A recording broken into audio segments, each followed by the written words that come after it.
Apakah ada tanda-tanda peringatan sebelum kematian wanita muda yang diduga dilempar dari jembatan dalam insiden rope jumping yang berakhir tragis? Langkah apa yang seharusnya diambil?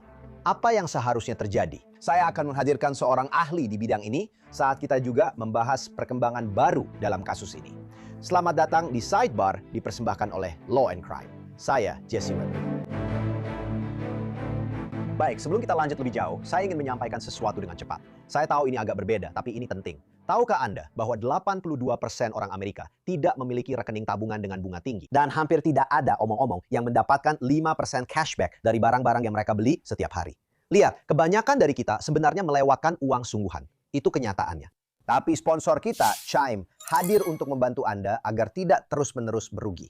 Apa maksud saya? Jadi, kartu Chime memberikan hadiah langsung ke tangan Anda. Anggota bisa mendapatkan 5% cashback di kategori yang mereka pilih. Belanja kebutuhan pokok, bensin, tagihan, perjalanan, makan di luar, 5% cashback untuk bensin. Saya tidak tahu dengan Anda, tapi menurut saya itu cukup bagus, bukan? Belum lagi, Anda juga bisa mendapatkan 3,75% APY dengan rekening tabungan hasil tinggi dari Chime. Itu 9 kali lebih tinggi dari rata-rata nasional.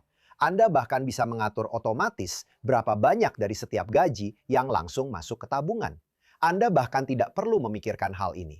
Selain itu, biar saya kasih tahu juga, saat ini Anda bisa mendapatkan bonus eksklusif sebesar $75 melalui tautan saya. Anda pergi ke chime.com/signup atau Anda memindai kode QR di layar dan Anda akan mulai menumbuhkan uang Anda hari ini. Baiklah, jadi kita kembali membahas ini karena kita ingin mengeksplorasi lebih jauh tentang situasi tragis yang sedang berkembang di Brasil, yang telah mendapat begitu banyak perhatian, baik di media maupun online. Dan memang seharusnya begitu. Ini bukan kasus yang Anda lihat setiap hari. Kita sedang membahas tentang jatuhnya secara tragis seorang wanita berusia 21 tahun, Maria Eduarda Rodrigues de Freitas, yang terjatuh hingga meninggal dunia. Dalam insiden tali temali, di mana dia diduga dilempar dari sebuah jembatan yang sudah terbengkalai dan tidak terikat pada tali atau pengaman apapun, jatuh dari ketinggian 130 kaki. Mengerikan. Dan semuanya tampaknya terekam dalam video yang telah beredar di media sosial. Kita sepertinya bisa mendengar orang-orang di sekitar dalam rekaman itu berteriak dalam bahasa Portugis. Talinya, orang-orang, talinya! Jadi sebentar lagi kami akan menghadirkan seorang ahli banji, ahli tali untuk membahas potensi, tanda bahaya, tanggung jawab, dan apa yang seharusnya dilakukan. Karena saat ini, 3 instruktur sedang menghadapi tuntutan. Luis Felipe Feliciano Egorov, 32 tahun. Vitor de Freitas Gonçalves, 27 tahun. Dan Maicon Fernandez Sintra, 42 tahun. Mereka ditangkap dan didakwa dengan apa yang kami pahami di Brazil sebagai pembunuhan dengan kesengajaan eventual. Diduga mencoba melarikan diri dari tempat kejadian sebelum akhirnya ditangkap. Dan omong-omong, menurut NBC News, hukum Brasil mengkategorikan ini sebagai membunuh seseorang. Tidak harus dengan niat untuk membunuh, tetapi dengan melakukan tindakan berbahaya yang diketahui berisiko menyebabkan kematian. Dan sejak terakhir kita berbicara, ada beberapa perkembangan di sini. Jadi Anda mungkin ingat bahwa kita membahas bagaimana semua ini terjadi di sebuah jembatan di Lumera, sebuah kota lebih dari 90 mil di utara Sao Paulo, Brazil. Ini dikenal sebagai jembatan skeleton.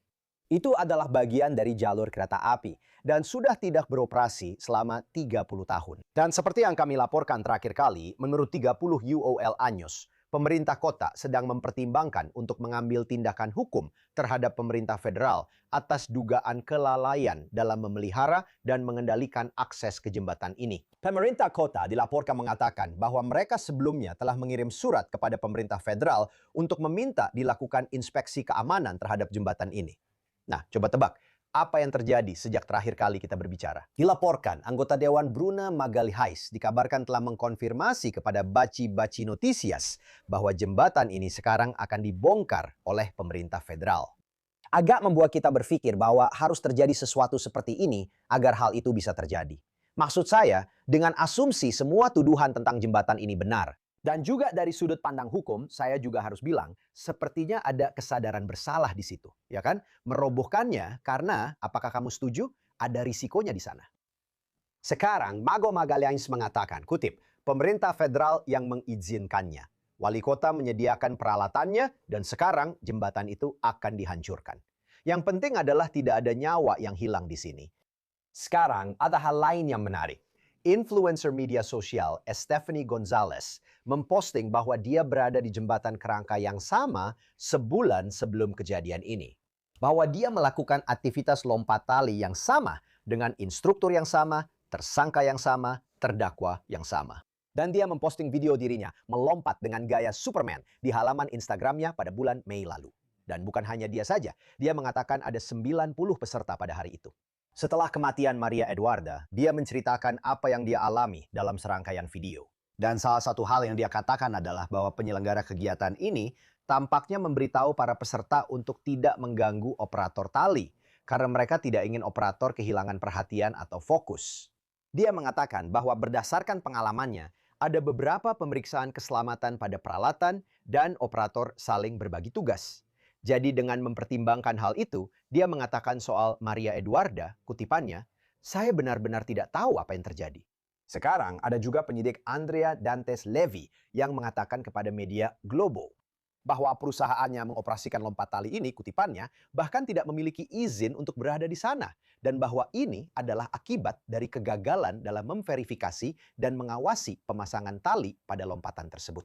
G1 melaporkan bahwa dalam video tersebut, pria-pria yang diduga membawa Maria Eduarda tampak mengenakan kaos dengan merek Entrecordas dan Evoy.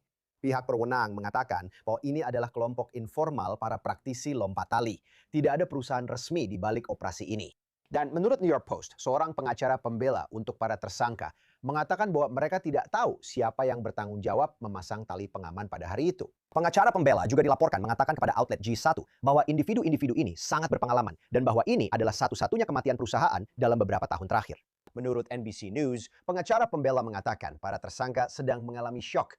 Menurut O Global, mereka tampaknya tidak memiliki alasan mengapa wanita muda ini dilaporkan tidak diamankan dengan benar. G1 melaporkan bahwa para tersangka juga tampak kebingungan. Mereka tidak bisa mengatakan, sekali lagi, siapa yang bertanggung jawab melakukan apa pada hari itu, atau menjelaskan mengapa tali tidak terpasang, mengapa pemeriksaan keamanan tampaknya tidak dilakukan. Saya akan memberitahu Anda, menurut Beichen dari CS, salah satu individu yang ditangkap ini diduga mengatakan kepada pihak berwenang bahwa dia bahkan tidak menyadari bahwa Maria Duarta belum diamankan dan baru mengerti apa yang terjadi ketika dia mendengar orang-orang berteriak. Saat itulah dia mengaku meninggalkan platform, melihat apa yang terjadi, mengaku turun dengan tali, melihat polisi dan tenaga medis melakukan tindakan penyelamatan nyawa. Sekarang, sebelum saya memanggil instruktur bungee jumping ini, karena saya punya banyak pertanyaan tentang bagaimana ini bekerja dan apa yang seharusnya dilakukan. Di acara terakhir kami, saya berbicara dengan Adriela Barca, yang merupakan pengacara pembela pidana asal Brasil, karena saya ingin memahami lebih baik tentang tuduhan, proses pidana, dan kasusnya. Berikut sedikit dari apa yang dia katakan. Mereka didakwa dengan pembunuhan. Kasus ini memunculkan perdebatan lama tentang niat atau kesalahan yang dalam hukum kita sebut sebagai dolo atau culpa. Awalnya mereka didakwa dengan pembunuhan dengan niat untuk membunuh seseorang yang disebut homicidio doloso. Jadi begini penjelasannya. Kasus ini telah menarik banyak perhatian media.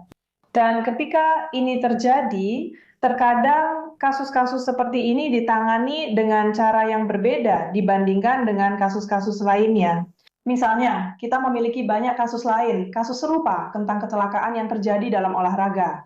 Dan kasus-kasus tersebut selalu ditangani sebagai tidak disengaja, sebagai kelalaian, sebagai ketidakcakapan. Dalam kasus ini, karena perhatian media, kasus ini ditangani seolah-olah mereka memang berniat membunuh para orang ini, yang menurut saya pribadi sebagai seorang pengacara, saya tidak berpikir itu adalah rencananya. Inilah alasan mengapa mereka sekarang berada di penjara. Karena ketika berbicara tentang kasus pembunuhan di mana tidak ada unsur kesengajaan, itu adalah kelalaian yang dalam hukum disebut homicidio culposo, di mana kita membicarakan tentang kelalaian, ketidakberhatian, kewajiban untuk melindungi, tetapi tidak adanya perlindungan. Kasus-kasus seperti itu tidak dihukum dengan penjara. Kamu tidak akan dipenjara karena jenis kejahatan seperti ini. Jadi ketika kamu tidak dipenjara karena suatu jenis kejahatan, kamu juga tidak bisa ditahan secara preventif. Itulah yang sedang terjadi sekarang. Ada 3 orang yang sedang ditahan secara preventif karena kejahatan ini. Dan untuk bisa menahan mereka secara preventif, mereka harus menuntut mereka awalnya dengan tuduhan homicidio doloso. Saya membayangkan bahwa pihak pembela akan berargumen bahwa ini adalah kasus culpa. Ini adalah kasus homicidio culposo. Dan kenapa begitu? Dalam doktrin pidana ada satu pembedaan, yaitu kita punya dolo eventual dan culpa consciente, di mana di satu sisi ada niat, tapi tidak sepenuhnya jelas. Kamu tahu bahwa ada risiko, dan kamu tidak peduli jika seseorang mungkin meninggal karena hal itu. Dan dalam culpa consciente, kamu berada dalam situasi di mana kamu tahu ada risiko, tapi kamu berharap itu tidak akan terjadi. Dalam hati nuranimu, kamu yakin bahwa kamu sudah berusaha sebaik mungkin untuk tidak melakukannya, untuk tidak membiarkan itu terjadi. Dan inilah masalahnya. Ini sangat sulit untuk dibuktikan di pengadilan. Jadi ketika ada keraguan apapun, pengadilan harus memutuskan demi kepentingan terdakwa. Inilah mengapa saya percaya ini akan dikategorikan sebagai homicidio culposo, karena akan sangat sulit untuk membuktikan niat dalam kasus ini. Meskipun ada banyak kelalaian di sana, di mana banyak hal yang terjadi sehingga kecelakaan ini bisa terjadi, seharusnya ada tanggung jawab yang lebih besar. Pemerintah seharusnya sudah menutup jembatan itu. Polisi seharusnya sudah mengawasi apa yang terjadi jika mereka tahu bahwa selalu ada risiko kecelakaan seperti ini, bahwa orang-orang pergi ke sana untuk melompat. Seharusnya ada semacam pengamanan di sana. Orang-orang yang ingin melakukan lompatan ini, setidaknya mereka harus meminta izin terlebih dahulu. Mereka seharusnya punya perusahaan legal setidaknya, tapi mereka tidak memilikinya. Semua hal lain yang turut memungkinkan kecelakaan mengerikan ini terjadi. Tapi di pengadilan, yang sebenarnya akan dianalisis hanyalah fakta pada hari itu yang menyebabkan kecelakaan tersebut. Jadi kamu punya otoritas federal, otoritas negara bagian, dan polisi yang akan menjawab hal ini. Dan secara administratif, mereka akan menjawab hal ini di dalam perusahaan mereka masing-masing. Tapi untuk kematiannya sendiri, itu hanya akan menjadi tanggung jawab orang-orang yang ada di sana saat itu, yang sedang membawanya, yang seharusnya mengamankannya. Dan bagi orang-orang itu, akan sangat sulit untuk membuktikan bahwa mereka memang berniat membunuhnya. Baik, saya ingin menghadirkan seorang ahli di bidang ini. Saya ditemani oleh Matt Lawrence, Direktur Bungie Consultants International. Terima kasih banyak sudah hadir. Saya benar-benar ingin mendengar pendapat Anda tentang hal ini untuk memahaminya karena saya punya banyak pertanyaan. Jadi, pertama-tama, apa perbedaan antara bungee jumping dan rope jumping? Karena saya merasa kadang-kadang kedua istilah itu sering disamakan. Dan bahkan dalam cerita ini, sepertinya ada kebingungan antara keduanya. Bagus. Ya, itu pertanyaan yang bagus. Jadi aktivitas yang kita lihat di sini seperti yang kamu katakan disebut ayunan tali atau lompat tali. Dan bagi orang yang tidak terlatih, ini bisa terlihat sangat mirip dengan bungee jump. Tapi sebenarnya tidak. Tidak ada tali bungee dalam aktivitas ini. Pelepasan energi potensial, sebut saja begitu, dilakukan melalui hambatan udara, gerakan ayunan seperti pendulum. Sedangkan pada bungee jumping, pelepasan energi dilakukan melalui pantulan naik turun dari energi yang disimpan karet di tali. Jadi kamu memantul naik turun, perlahan-lahan osilasinya semakin kecil, dan begitulah energi itu dilepaskan. Jadi meskipun kelihatannya mirip, seperti seseorang melompat dari sebuah struktur, sebenarnya keduanya sangat berbeda, dan diatur dengan regulasi yang berbeda pula. Saya ingin membahas itu, tapi apakah rope jumping lebih berbahaya? Jika dilakukan dengan benar, sebenarnya tidak harus lebih berbahaya. Semuanya tergantung pada bagaimana itu dilakukan. Kamu tahu, itu bisa jadi lebih berbahaya jika tidak dilakukan dengan benar. Apakah tali dan perlengkapan keamanannya berbeda? Maksudku, kamu tadi bilang itu bukan tali bungee, tapi apakah peralatannya berbeda? Nah, ini masalahnya. Satu aktivitas diatur dengan cukup ketat dan yang satunya tidak. Jadi kamu bisa menggunakan berbagai macam peralatan dalam aktivitas yang tidak diatur. Jadi kalau kamu, di situ bisa saja digunakan peralatan yang sangat aman, tapi juga ada kemungkinan digunakan peralatan yang sangat tidak aman. Jadi ini bukan soal aman atau tidak aman saja. Coba jelaskan maksudmu dengan diatur. Siapa yang mengaturnya? Dan apakah aturannya berbeda di setiap negara? Ya. Jadi baiklah, mari kita bahas lagi. Saya Saya adalah seorang ahli bungee jumping. Dan saya tidak. Saya bukan ahli dalam rope jumping. Tapi pemahaman saya adalah rope jumping sebagai aktivitas yang cukup baru, belum diatur secara ketat. Saya tidak tahu adanya standar keselamatan apapun yang berlaku untuk itu. Ada banyak standar keselamatan untuk bungee jumping. Bergantung pada yurisdiksi tempat Anda berada, Anda akan menggunakan yang satu atau yang lain. Tapi untuk aktivitas lompatan dengan tali, tidak ada standar keselamatan yang berlaku. Jadi itulah masalah utamanya. Dan ketika Anda bertanya, bagaimana ini bisa terjadi? Anda tahu?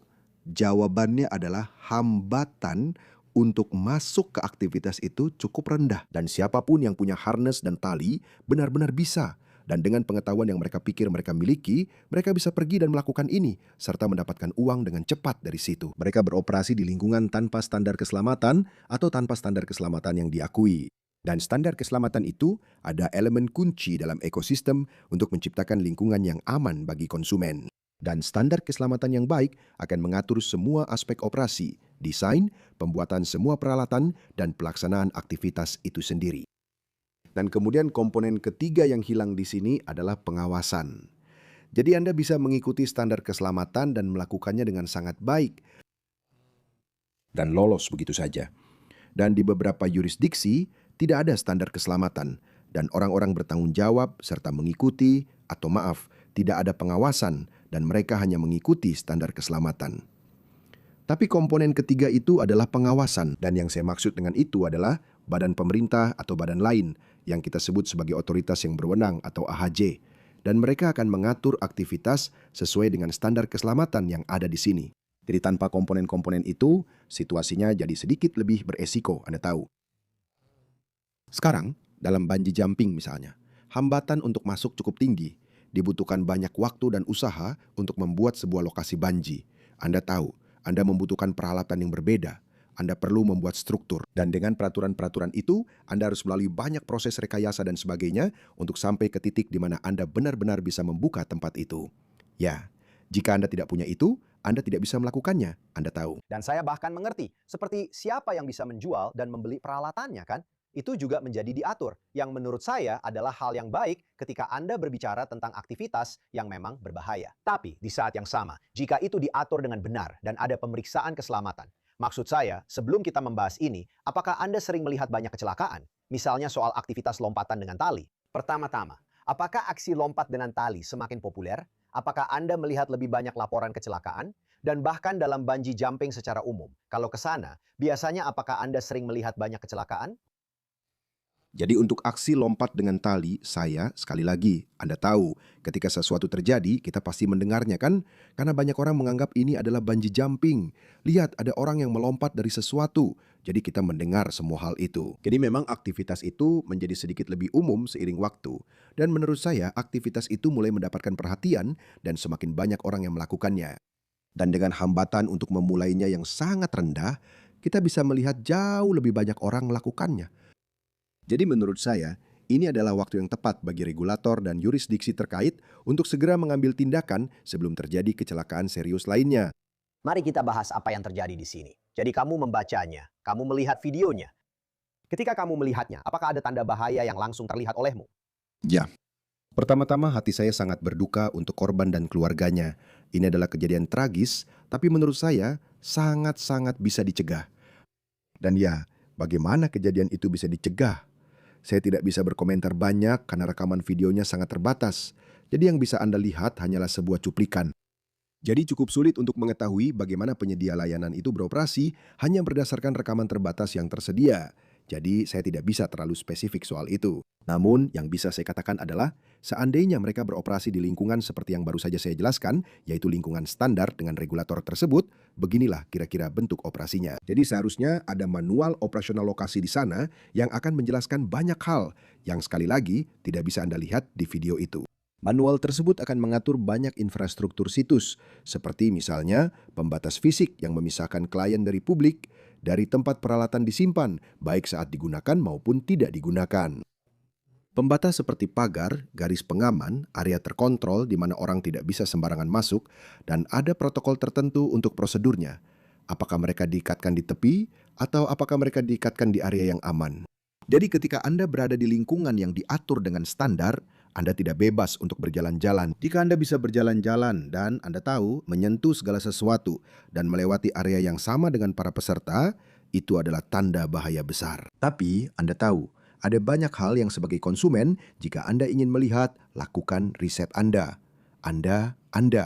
Ada banyak hal yang juga bisa Anda lakukan. Anda tahu, baik sebelum maupun sesudah Anda tiba di lokasi, untuk menentukan apakah ini akan menjadi hal yang baik atau tidak. Sebelumnya, jika ini adalah perusahaan nyata, mereka pasti memiliki perusahaan yang terdaftar secara resmi. Anda bisa mencari itu, cari nama perusahaannya. Apakah mereka punya situs web resmi? Apakah itu bukan hanya halaman media sosial? Apakah mereka memiliki operasi permanen dengan bangunan fisik yang nyata? Jika sebuah perusahaan memilikinya, berarti mereka telah melakukan investasi besar pada atraksi mereka, dan mereka memiliki banyak hal yang dipertaruhkan serta harus lebih berhati-hati. Anda bisa menanyakan apakah mereka memiliki asuransi. Anda bisa menanyakan apakah mereka mengikuti standar keselamatan. Anda bisa menanyakan seberapa banyak pengalaman yang mereka miliki, baik dari jumlah lompatan yang telah mereka tangani, maupun dari berapa tahun mereka sudah beroperasi. Jadi itu semua adalah hal-hal yang bisa Anda lakukan sebelumnya. Setelah Anda sampai di sana, ada beberapa hal dasar yang bisa Anda perhatikan. Dan saya ingin kembali ke apa yang saya sebutkan tentang standar keselamatan. Jika Anda mengikuti standar keselamatan, dan saya akan memberikan contoh, saya akan menggunakan bungee jumping sebagai contohnya karena itulah bidang saya adalah ahlinya. Standar keselamatan kami diatur oleh 2 prinsip dasar. Yang pertama disebut redundansi, yang lainnya disebut kompetensi. Dan kedua prinsip itu berlaku untuk peralatan maupun prosedur. Mari kita bicara tentang kompetensi dan peralatan. Jika sebuah peralatan itu kompeten, maka batas beban yang mampu ditahan jauh di atas. Misalnya rasio 10:1 di atas kebutuhan untuk aktivitas tersebut. Dan peralatan itu juga dirancang serta sesuai untuk digunakan sesuai dengan aktivitas yang sedang Anda lakukan. Untuk orangnya sendiri, ketika kita bicara tentang kompetensi, jika seseorang kompeten, mereka akan memiliki pengetahuan, keterampilan, pelatihan, dan pengalaman yang dibutuhkan untuk melakukan itu dengan aman. Yang berarti mereka sudah mengikuti beberapa jenis kursus, termasuk program pelatihan di lokasi dari operator juga. Jadi, Anda memiliki peralatan yang kompeten dan orang-orang yang kompeten. Dan ketika kita bicara tentang redundansi, kita juga membicarakan prosedur dan peralatan. Jadi, jika Anda adalah tamu di lokasi dan Anda melihat ini, ketika saya bicara tentang redundansi, mari kita lihat harness-nya. Apakah ada 2 harness pada orang itu? Atau apakah harness tunggal itu memiliki 2 titik pengait yang memungkinkan 2 pengait? Jadi jika satu gagal, Anda masih punya yang lain. Boleh saya tanya sebentar tentang itu? Jadi maksud Anda, apakah ada cadangan? Misalnya, saya tidak tahu apakah ini pernah terjadi, tapi kalau seseorang berkata, ya ampun, kita lupa 1 tali. Kita lupa 1 tali pengaman. Apakah ada cadangan kalau seseorang lupa? Apakah itu memang ada? Dan itu dalam istilah awam, itulah yang disebut redundansi saat kita terapkan pada peralatan. Oke, jadi ketika Anda bilang cadangan, apakah ada harness cadangan? Mari kita gunakan kata itu saja. Jadi apakah ada 2 harness? Apakah ada harness cadangan? Apakah ada 2 tali yang menghubungkan orang itu ke harness yang terhubung ke struktur? Itu adalah cadangan. Apakah ada 2 karabiner yang menghubungkan tali-tali itu ke setiap titik sambungan pada harness? Itu adalah cadangan lainnya.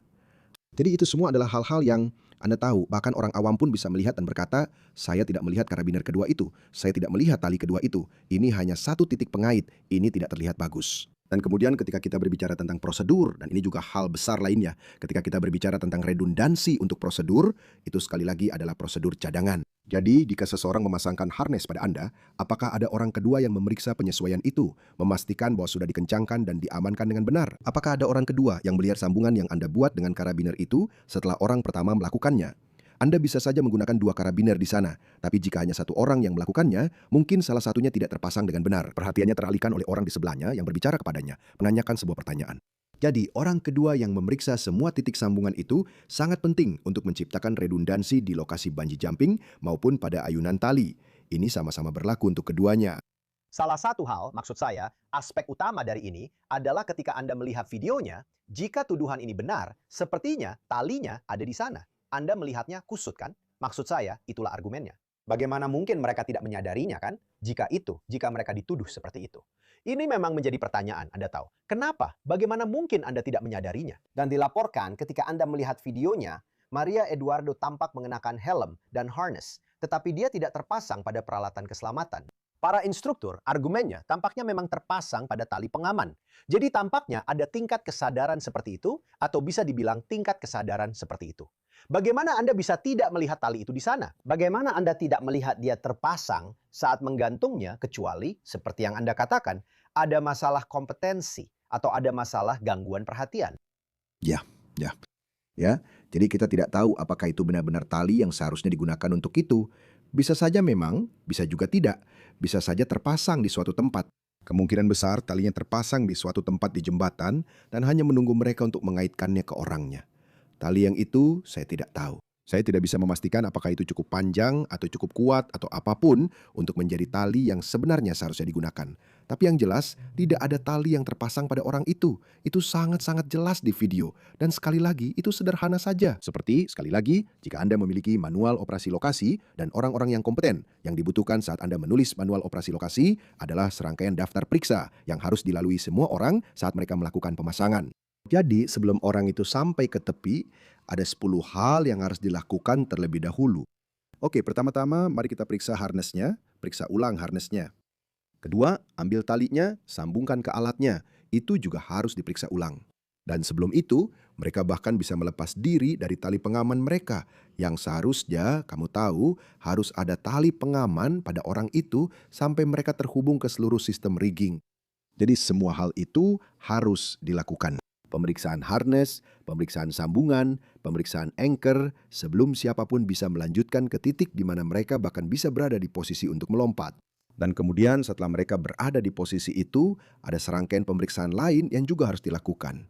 Oke, letakkan kakimu di tepi, sampai ke titik ini, sampai ke titik itu. Saya akan menghitung sampai 3. Kamu akan melakukan ini, kamu akan melakukan itu. Dan jika semua itu tidak dilakukan dengan benar, kamu harus mundur dan mulai lagi dari awal. Jadi dalam video itu, tingkat penjelasan tentang prosedur yang sebenarnya dan urutan prosedur tersebut sangat minim.